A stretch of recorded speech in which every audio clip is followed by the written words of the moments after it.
Muito bem, pessoal, sejam bem-vindos a mais um vídeo aqui do canal Qualidade e Produtividade. Me chamo Fernando Ferrari. Nesse vídeo aqui, nós vamos continuar, falando sobre regressão com dados de vida, explorando agora o modelo de Cox, tá? Que é um modelo aí semiparamétrico, tá? Um pouquinho diferente do modelo de regressão com distribuição, né? Com assumption de distribuição. Então vamos lá, vou mostrar aqui para vocês, tá? Como sempre, preparei aqui uma sequência de slides para mostrar, né? O assunto aqui, né, é um modelo semiparamétrico de Cox, tá?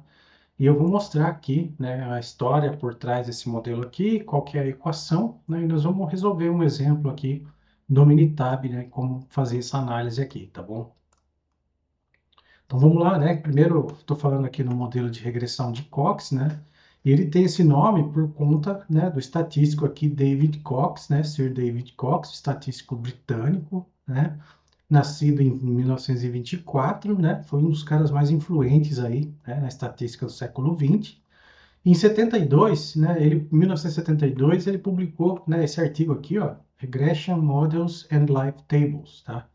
Em que ele mostrou, né, nesse trabalho aqui, como fazer, né, regressão, medindo os riscos, né, das variáveis, com o risco que as variáveis imputavam no modelo, né, proporcionalmente, tá? E isso fez com que ele ganhasse bastante notoriedade por conta desse modelo aqui, porque permitiu a análise, né, sem o assumption, né, de ter uma distribuição estatística por trás, né, dos dados da regressão, tá? Então ele conseguiu fazer um modelo semiparamétrico aí, tá? Você pode usar tanto variáveis contínuas como variáveis discretas, né? Isso faz com que o modelo se torne muito bom para comparação entre grupos, tá? Com diferentes tratamentos. Então você consegue fazer uma regressão com dados de vida, né? Com diferentes grupos no mesmo experimento, tá? Utilizando tanto variáveis preditoras contínuas quanto discretas, né? Então ele fez essa separação aí das covariáveis, né? E esse modelo acabou sendo utilizado não somente na indústria, tá? O modelo que eu vou mostrar aqui, inclusive hoje, ele é utilizado na área da saúde, né, medicina, né? Vamos falar aqui sobre o câncer de laringe, mas também é muito utilizado na indústria aqui, dependendo do experimento, do teste de vida que você vai fazer, né? Então, os prós e contras, né? Acabei já falando, o modelo de Cox é um modelo semiparamétrico, né? Ele não especifica uma distribuição, né? Ele estima o risco absoluto, aliás, ele não estima o risco absoluto, né? É sempre um risco relativo a uma primeira ou segunda condição de referência. Ele estima o hazard ratio, né? Que é a razão, né, de risco, né, entre dois grupos ou duas variáveis, tá bom? Ele não depende da suposição de distribuição estatística. Ele é robusto, então, né, ao erro de forma, por exemplo, né, e a interpretação dele sempre vai ser comparativa a um nível de referência, tá? No nosso estudo aqui hoje nós vamos usar o nível 1, o estágio 1 aqui como referência, né? Enquanto que os outros modelos, né, os modelos paramétricos aí utilizando distribuição, né, você precisa, né, você tem algumas vantagens em relação ao Cox, mas você precisa ter o assumption de distribuição, né? Então, essa é uma das vantagens aí, né, do modelo de Cox. Você está interessado em entender o efeito das variáveis, né? E, porém, né, você vai conseguir fazer isso só com os efeitos relativos, né? Você não vai conseguir fazer isso com um risco basal lá, por exemplo. O foco é sempre comparação entre grupos, né? Então ele é ideal, né, para comparação entre grupos com diferentes níveis de condição, né? E ele é muito usado quando você ainda está na fase exploratória de dados, tá? Então essa é uma das vantagens aí e desvantagens, né, do modelo de Cox, tá? A equação, né, que você vai utilizar ou melhor, que o software utiliza, né, implicitamente para fazer essa regressão aqui, tá? É essa função aqui, ó, tá? Então é uma função risco, tá? Hazard function aqui, né? Em função do tempo, dado um vetor de parâmetros aqui, né? Ou de variáveis explicativas, né? Então ele é igual a h0 de t, que multiplica, né, o exponencial do produto, né, de dois vetores aqui, ó, do beta transposto, né, que é um vetor de coeficientes, né, e do x, né, que é o vetor de variáveis explicativas, tá? Então você vai pegar o coeficiente de cada variável explicativa, vai transpor, vai multiplicar um a um aí, você vai encontrar, né, esse fator expoente aqui que dá o efeito de cada variável aí, tá? Então, aqui é a explicação de cada variável, né? O tempo de observação, né? A unidade ou o indivíduo pode ter falhado ou não, né? Ou chegar à morte ou não, no caso aqui do nosso exemplo, né? H0 de T é o risco base, né? Ou o que a gente chama de risco basal, né? É o risco, se todas as outras variáveis não existissem, esse é o risco mínimo que essas pessoas aí, ou esses espécimes, né? Estariam sob risco. Como eu disse aqui, né? X aqui é um x1 até n, né? De variáveis explicativas que você pode ter no seu modelo, né? E o vetor beta aqui, né, pode ser beta 1 até beta m aqui, é o vetor de coeficientes, né? Então, pela álgebra linear, você precisa transpor um deles para multiplicar aqui, como está pedindo, né? E fazer o exponencial aqui. Então, é uma função exponencial aí, tá bom? A interpretação, né, do h de t, né, ou melhor, desse termo aqui, ó, né, que dá realmente o peso do risco, né? Ele vai dar um output desse tipo aqui, ó, 1,3, né, multiplicado pela variável ou variáveis aí, né? Então, isso significa que o risco, né, comparado com o nível de referência, ele é sempre 30% maior, tá? Nesse caso aqui, por exemplo, ele ficou menor que 1, então o risco é 20% menor, tá? Então, é essa a interpretação aí do parâmetro, né? Ele responde essa pergunta aqui, ó. Qual nível, né, está exposto ao maior ou menor risco, né? E ele não está preocupado em quando vai acontecer uma falha, né, uma morte, por exemplo. Ele está preocupado em quem está correndo mais risco, né, dado que ainda está sobrevivente aí, tá bom? Então, essa é a interpretação aqui da regressão pelo modelo de Cox, né? Tem algumas premissas, né, como tudo. Os riscos têm que ser proporcionais, ou seja, o efeito das covariáveis não muda ao longo do tempo, né? Então, significa que uma pessoa que está sob um risco A no início da observação, o efeito do risco no final da observação também continua igual, tá? Então, significa que o tamanho, né, o efeito das covariáveis não muda ao longo do tempo, tá? Ou seja, né, aqui tem uma explicação. Ó, se um grupo tem um risco maior que o grupo de referência, ele continua maior sempre, tá? Isso não pode inverter aí durante o período de observação, né? Então, a razão de riscos entre um grupo e outro tem que ser constante, tá? Se você tem poucos eventos ou poucas observações, né, você vai ter coeficientes que não são estáveis ao longo do tempo, ou seja, eles vão variar muito, tá? E uma regra comum, tá, é que você tenha sempre, pelo menos, né, 10 eventos por variável aí, então você tem lá duas variáveis que você vai utilizar no seu estudo, né? Então você precisa ter pelo menos 20 aí observações, 10 para cada nível de variável aí, né?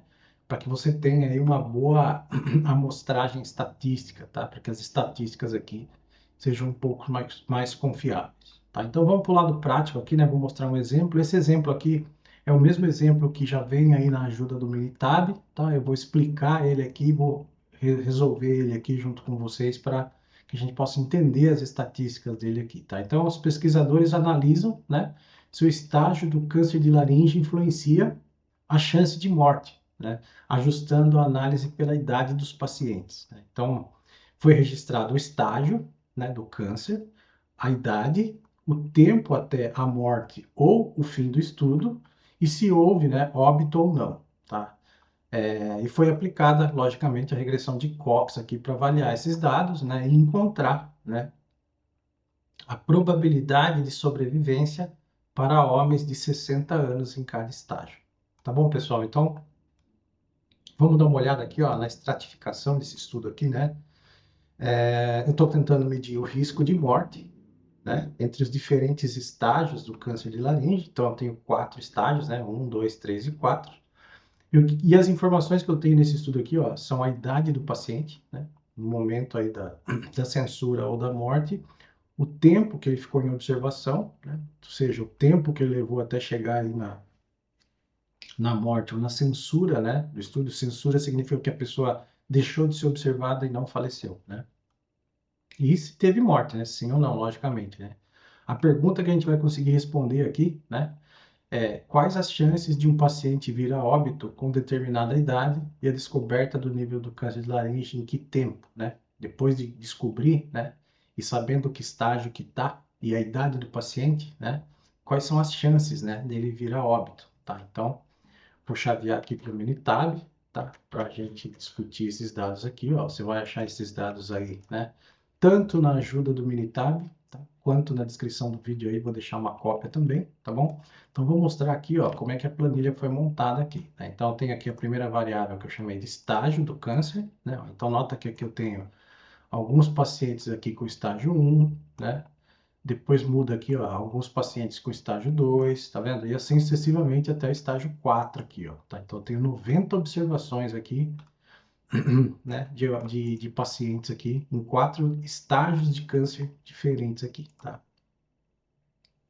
A coluna tempo, tá? É a coluna que me diz quanto tempo, né, esse paciente aqui ficou em observação durante o tratamento, tá? Então, o primeiro aqui ficou 0,6, né? Anos, 1,3 anos e assim sucessivamente, né? Isso aqui é anos, tá?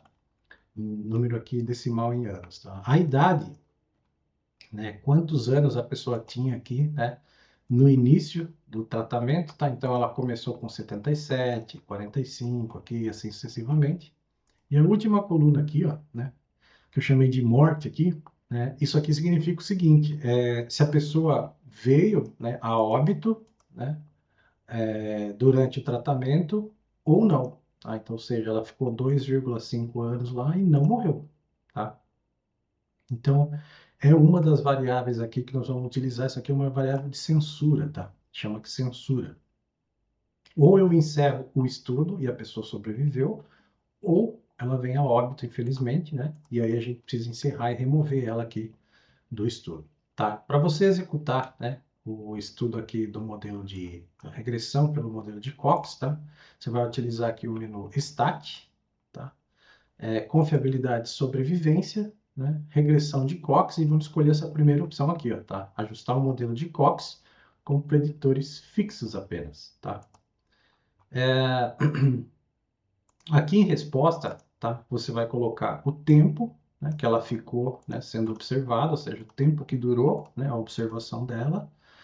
A coluna de censura, né? Aqui está dizendo que é opcional, mas se você tiver, né, você precisa colocar, né? Então aqui a gente tem a coluna que chama se morte, né, se morreu ou não, e o valor de censura, ou seja, a pessoa encerrou o estudo e não veio a óbito, né? Eu vou colocar como não, tá? Porque se tiver sim, significa que ela veio a óbito, ou seja, se ela veio a óbito, ela não foi censurada, né? Então é o contrário aqui, tá, pessoal? Muita gente confunde isso aqui, tá? Aqui em preditores contínuos, eu vou colocar a idade, né? Que a idade é uma variável contínua, né?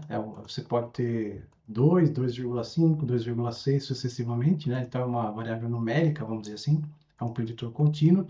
E categórico aqui, né? É o estágio, né? Que o câncer foi descoberto, ó. Então aqui eu coloco como preditor categórico o estágio, tá, pessoal? Aqui em modelo, se você clicar aqui em modelo, ó, tá? Ele vai mostrar para você aqui. Você pode até colocar interações aqui também, tá? Das duas, mas eu vou deixar só essas duas aqui para não complicar muito aqui o exemplo, tá? Aqui em gráficos, tá? Você pode escolher, né? Se você quer deixar um gráfico padrão aqui e exibir o gráfico de sobrevivência, né? Para valores preditores, tá? Então vou deixar o padrão aqui por enquanto, vou dar um OK, tá? E OK novamente. Ele executou aqui, né, a regressão do modelo de Cox. Ó, vou mostrar para vocês aqui, vou aumentar um pouquinho, tá? Então, a primeira coisa que ele mostra aqui é o método, né? Ó, apenas preditores fixos, né? Nenhum desses preditores aqui variou durante a observação. A codificação, né, dos preditores categóricos é 1 ou 0 aqui, né?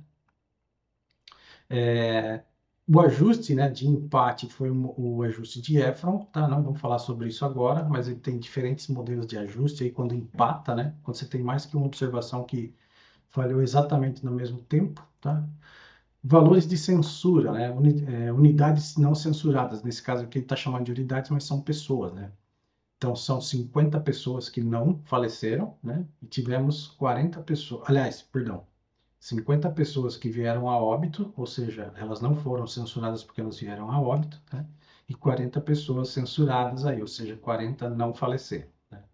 O percentual censurado, então, né, foi 44,44% das pessoas sobreviveram, né? Ou seja, mais que a metade aí, né, infelizmente, faleceu aí durante a observação, né? Aqui as equações de regressão, ó, nota que isso aqui já é aquela equação, né, que eu mostrei aqui nos slides, tá bom? Então, esse aqui é o H de t, né, vamos chamar assim, vamos chamar de pontuação de risco aqui, né, H de t, dado fatores aí. Esse aqui é o H0 de t, ó, 0, né, para o estágio 1, então nota que para cada estágio do câncer de laringe ele tem uma equação diferente, né, e à medida que o estágio avança aqui, ó, se você observar, o risco basal aqui, ó, ele aumenta, tá vendo? Então aqui é 0, né, então se descobrir no estágio 1, né, o risco aqui basal é 0, se descobrir no estágio 2 já tem 14% aqui, ó, né, de evoluir para óbito, né, com nível 3, ó, 64,24%, né? E com nível 4, ó, é quase certo, né? 170%, aí, mais que quase 200% de probabilidade, né? Então, 1,7, né? Maior do que o risco aí em relação aos outros grupos, né? E aqui, ó, né? Tem o coeficiente beta, né? Dessa variável idade, ó, tá? Então, como é que a idade afeta? Nota que aqui 1,9% a mais, né? Então, a cada uma unidade que eu aumento a idade, eu aumento em 1,9% a mais o risco basal aqui, né? Nota que ele se mantém, né? Então, é por isso que ele é proporcional, tá vendo? Ele se mantém aqui para todos os níveis aqui. O que muda aqui é o risco basal, né? Tem só uma variável preditora e esse é o peso dela. 1,9% a cada ano que eu acrescento aqui no fator de idade, né? Os coeficientes aqui, né, que foram determinados aqui para cada um, né, então nota que esse 1,706 aqui é esse aqui, ó, né, 0,6424, então isso aqui é a tabela dos coeficientes, eles têm um erro padrão, né, da estimativa, ó, tá? O valor Z, né, que é o valor de distribuição de erro da normal, né, então nota o quão extremos são esses valores aqui, né? Então, fugindo aqui, vamos supor assim, de 1,33 ou 1,3, já é um valor bem atípico, né? Já fica bem difícil, a probabilidade é muito rara de sobreviver, vamos dizer assim, né? E aqui o p-valor, né? Então, ele está dizendo aqui que o p-valor da idade, né? Ele é insignificante aqui pelos dados do modelo, né? A hipótese é que ele não é tão significativo aqui, né? Então, é só 1,9 por idade. Ele vai afetar muito menos, por exemplo, que a variável de estágio, né? E aí, olha só que interessante, à medida que eu evoluo, né? Quando que eu tenho os coeficientes de maneira que eu tenho certeza que vai falhar, né? Ó, que vai causar evoluir para óbito? No nível 4, né? No nível 3, está marginal, né? A gente está usando 5% de confiança aqui, então 0,07 ele só é um pouquinho maior do que o erro alfa aqui, né? 0,76, ó, estágio 2, ele também é pequeno, né? Em relação quando eu mudo do estágio 1 para o estágio 2, né? E assim sucessivamente, tá? E aí aqui, ó, ele vai mostrar os riscos relativos, ó. É exatamente isso aqui que eu estava acabando de falar para vocês, ó, tá? A idade, né? Aqui nessa parte aqui do estudo, ó, é o risco relativo para os preditores contínuos. Quem são os preditores contínuos? A idade, né? Numérico. Então, a cada uma unidade que eu mudo aqui na idade, ou seja, a cada ano que eu acrescento de vida, né? Eu aumento, ó, tá vendo? Ele é maior do que 1, ó, eu aumento em 1,92%, né? O risco relativo aí em relação ao estágio, né? Também, né? Então, o intervalo de confiança, ó, nota que o zero está contido aqui, né? Por isso que o teste de hipótese falhou lá em cima, né? Para a idade. Então, ele tem, né, em média, 1,92 de acréscimo, mas pode ser que reduza, né? Pode ser que aumente aqui até 4,81%, né? Não é um número tão grande ali, quando comparado, por exemplo, ó, agora com os riscos relativos para os preditores categóricos, né? O que eu estou usando para prever aqui se vai evoluir para a morte ou não, né? Não só a idade, mas o estágio do câncer, né? Então, utilizando o tempo que ficou observando, ele fez essas previsões aqui, ó. E nota que aqui sim, né? Por isso que o modelo chama riscos relativos, né? Ó. Então, é sempre, né? O risco para o nível A, né? Em relação ao risco ao nível B aqui, ó, tá? Então, qual é a chance, né? O quanto que eu aumento o risco se eu sair do nível, se eu evoluir para o nível 2, né? A partir do nível 1. Então, eu tenho aqui, ó, 15%, né? 15% de aumento no risco relativo. Ó. Então, a razão de um pelo outro aqui, né? É 0,15 maior aqui, né? o 2 do 1. Então, esse é a interpretação aqui. Tá? Qual é a chance, né? Como que eu aumento aqui os meus riscos, né? Se eu sair do nível 1 e evoluir para o nível 3 aqui, né? Ou seja, eu estar no nível A e ter vindo aqui do nível B, nível 1, né? O estágio 1 aí de câncer, ó, 90%. Agora, olha que notícia ruim a pessoa precisa, né? Ó, então, se eu sair do nível 1 e for para o nível 4, ó, é 505, quase 4,5, 450%, né? Então, 5,5 aqui, né? Ó. O risco relativo é bem grande aqui nessa situação, né? Nota que se eu evoluir, né? Se eu evoluir para o nível 3 a partir do nível 2, né, eu aumento em 65% só, né? É menos do que se eu evoluir do nível 1 para o nível 3, ó. Tá vendo? Então, essa é a maneira de interpretar aqui, né? Outro caso grave, ó, nota que toda vez que eu evoluo, né, para o nível 4 aqui, a partir do 1, do 2 e do 3 aqui, ó, né? Os riscos relativos aqui são bem grandes, né? Então, aqui, ó, 4,7, 2,82, né? Quando ele é igual a 1 aqui, né, não muda nada, né? O risco é semelhante, os dois riscos são iguais. Tá? Isso aqui é o sumário do modelo, tá? Tem uma comparação, né, que a gente faz aqui. Ó. Primeiro, todos esses parâmetros e essa regressão é feita pelo modelo de máxima verossimilhança também, né? O Minitab faz, né, essa regressão sem os termos e com os termos do modelo, né? E aí você compara, ó, sem os termos, tá vendo? Eu tenho menos 196. E com os termos eu tenho menos 187. Então, estou comparando aqui, né? Então, com os termos é melhor aqui, né? Quanto esse número aqui, aliás, sem os termos ele está dizendo que está até melhor aqui, né? Então, com os termos eu tenho 18,65% aqui, né? De significância aqui, de predição aqui em relação aos resíduos, né?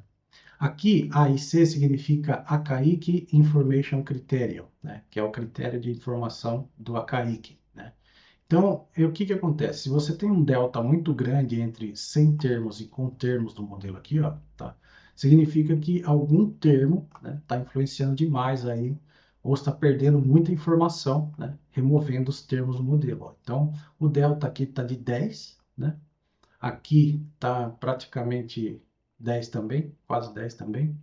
Aqui está 2, né? Esse aqui, B, né, é o bayesiano, né? Critério de informação pela inferência bayesiana. Aqui é o Archaic Information Criteria corrigido, né? Então, nota aqui que tem 9, aqui tem 10. Caiu um pouquinho, né? E aqui é 2, né? Então, não há grandes diferenças assim a ponto de se duvidar, né? Talvez esteja relacionado aí com o nível 3, aí, né? Vamos ver já já, que tem um probleminha aí, né? Aqui os testes de qualidade do ajuste, né? Ele usa aqui a distribuição Q quadrado, tem um vídeo aí no canal, tá? Que fala sobre a distribuição Q quadrado, né? E como ela pode ser usada para verificar aderência de variáveis, tá? Aqui ele não está checando distribuição, né? Aderência a uma distribuição, aqui ele está testando a qualidade do ajuste do modelo de máxima verossimilhança, tá? Então aqui tem o score de Valde, né? Tem a razão de verossimilhança, né? Então nota que todos eles aqui, ó, né, tem um valor menor do que o erro alfa aí, né? Então significa que a qualidade desses ajustes aí tá legal, né? A análise de variância, né? Então como a gente falou lá em cima, ó, né? Ele está dizendo aqui, né, pelo p-valor, né, que a variável idade, né, ela está com baixa significância estatística, ó, né? Então poderíamos remover ela desse estudo aqui, né? O que está pesando mesmo aqui na mudança da razão de chances aqui entre os grupos é o estágio, né? A idade que a pessoa descobre aí, né? O câncer tem pouca relação, né? Tem muito pouca, mas tem muito pouca, né? O que está mandando mesmo é o estágio que está a doença, né? Então é por isso que os médicos costumam dizer que quanto antes você descobrir, melhor, né? E aqui o gráfico, né? Deixa eu aumentar na tela aqui o gráfico de sobrevivência, né? Para o tempo, né? Então aqui não está ainda separando, né? Por grau, né? Aqui ó, o gráfico de expectativa de vida, na verdade, né? Então você tem um percentual aqui, né? De 0 a 100 e o tempo, né? De observação aqui, ó, né? O tempo que se passou do momento que descobriu. Aqui o gráfico não está mostrando, né? Ele está mostrando um valor médio baseado na média dos 4 grupos aí, tá? De 1, 2, 3 e 4 níveis aí. Então ele mostra uma média uma linha média aí de sobrevivência, tá? Nota que é discreto, né? Ele não é ele é baseado nas contagens de cada nível, né? Então, vou adicionar aqui uma linha de mais ou menos, vou corrigir o eixo aqui, ó, vou deixar o mínimo, né, em zero. Nota que ele deixou ali o mínimo de 44, né, que é o mínimo que ele encontrou lá, ó, mas essa é a expectativa de vida, ó, tá? Então, vou adicionar uma linha de referência aqui, né, 50%. Então, pelo menos metade das pessoas, né, morrem, ou melhor, vem a óbito, né, até 7,4 anos aqui, ó, após a descoberta. Pelo menos metade, né? Então, se você tiver 10 pessoas que descobriram aí o câncer, né? Metade delas, pelo menos, vai vir a óbito, né? Até 7 anos depois aí da observação, né? Não sei se essa informação procede ou não clinicamente, né? Mas é o que os dados estão mostrando aqui, tá bom? E existe uma maneira aqui, né, de fazer esse gráfico aqui para cada estágio, né? Então imagina que você descobriu aí, né, o estágio do câncer e tem uma determinada idade, você quer saber quais são as suas chances aí de sobreviver, né? Então aqui, ó, em gráficos, tá? Você escolhe aqui, por exemplo, ó, inserir valores individuais, né? E aí você pode configurar, né? Imagina que a pessoa tem, por exemplo, 60 anos, né? Vou usar os mesmos dados aqui do exemplo, tá? Então, e ela está no estágio 1, né? Então, ela está com 60 anos no estágio 2, né? Então, você pode configurar aqui e fazer os predictions, né? Ó, estágio 3, 60, estágio 4. Então, vou dar um OK, né? E vou dar um OK novamente. Deixa eu ver se ele mostrou alguma coisa diferente aqui. Não, os resultados são iguais, mas aqui, ó, ele vai mostrar, né, a curva baseada nos 4 estágios aqui, né? Então, eu travei a idade aqui, né? O indivíduo sempre vai ter 60 anos, né? Vai ser homem, lógico. E o estágio aqui, né, vai ser o estágio 1, né, que é a linha contínua aqui, ó. Nota que a expectativa dele, o percentual de sobrevivência dele vem caindo muito mais devagar, né, do que quando eu estou no estágio 4 aqui, ó. Nota como ele cai drasticamente aqui, ó, né, o percentual de sobrevivência aqui, né, em função do tempo. Então eu caio para menos de 50% aqui, né? Vou adicionar a linha de 50% aqui para a gente ver, por exemplo. Vamos supor que metade das pessoas, né? Quero saber o ponto em que metade das pessoas, pelo menos, né, falece, vem a óbito. Então, se eu tiver no estágio 1, né, ó, a probabilidade de tá aqui, ó, quase 8 anos, né? A gente falou que era 7, alguma coisa, né? Deixa eu ver aqui. É mais ou menos 7,8, né? 7 anos, 7,8 anos aqui, né? Enquanto que 50% aqui para o estágio 4, ó, já acontece aqui logo em quase 2 anos, né? 1,9 anos aqui, pelo menos metade das pessoas com nível 4, né, tem probabilidade de morte, 50%, né, de chance de falecer. Aqui para o nível 3, a nota que ele está bem discrepante dos demais, né? Então existe algo aqui com relação ao nível 3 que precisa ser investigado. Provavelmente tem alguns dados aí, né, que estão um pouquinho defasados, ou realmente é assim, né? Nota que para 1 e para 2, né, nível 1 e nível 2 é praticamente igual, quase igual ali, muda um pouquinho só, né? E aí se a gente inverter isso aqui, né, olha que interessante, se você inverter isso aqui, né, ó, mudar aqui os gráficos, né, vamos, na verdade, variar a idade aqui agora, né? Vamos colocar 40, 50, vou colocar aqui 45, vou colocar 5 anos aqui. 50 e 55. Né? E vou deixar todo mundo aqui no nível, por exemplo, nível 4, que é o mais grave. Né? Para você ver que o tamanho do efeito da idade não é tão grande quanto o que nós acabamos de ver aqui para o, o estágio, né, do câncer. Nota que quase todos eles deram iguais. Ó. O efeito da idade, ó, ele é muito semelhante, fica quase tudo junto, tá vendo? Então, o efeito da idade, ele não é tão grande, né? Não causa tanta diferença nas observações, né? No risco de morte, né? De vir a falecer, do que, né? O gráfico aí que nós vimos aqui, ó, né?